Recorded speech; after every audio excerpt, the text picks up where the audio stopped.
Lynn Rudolph a créé et joué dans un spectacle intitulé Dope is my Taal, qui signifie l'alcool est ma langue en afrikaans, dans une salle de spectacle de Johannesburg. La violoniste a déclaré qu'elle veut montrer comment la pratique système dope, introduite par les colons néerlandais et maintenue sous l'apartheid, a porté atteinte à la culture de la communauté métisse et enraciné des stéréotypes néfastes. Quand on pense à une personne de couleur et à ce que j'ai vu sur les médias sociaux, je vois qu'être de couleur signifie être violent et être ivre.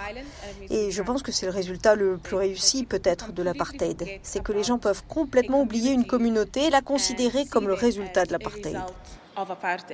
L'artiste a joué de la musique qu'elle avait composée, entrecoupée d'extraits de l'hymne national sud-africain, tandis qu'un autre musicien s'est servi de bouteilles de bière, de dominos et de dés à coudre, des objets associés à la vie quotidienne des ouvriers agricoles. L'objectif est aussi de s'attaquer à un passé qui éclipse l'héritage noir des personnes de couleur ou métissées.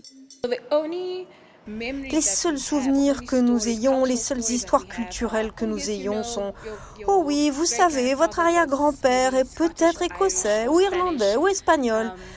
Mon expérience en tant que personne de couleur était que nous ne nous parlions jamais de nos ancêtres noirs. Comment pouvons-nous commencer à discuter de notre identité et nous considérer comme des âmes d'élocuteurs de nous?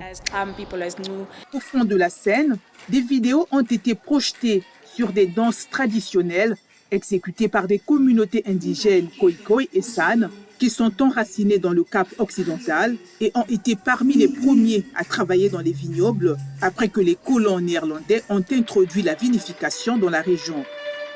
D'après les spectateurs qui ont assisté à la représentation de Dope is my Taal, l'œuvre formule des vérités gênantes et donne une expression à une partie de la société sud-africaine qui se sont parfois marginalisés.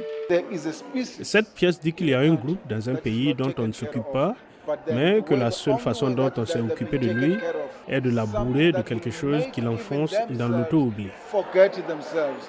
Le système dope a laissé le terme personne de couleur, considéré comme raciste dans certaines cultures, mais qui peut être utilisé de manière neutre en Afrique du Sud pour parler des personnes métissées.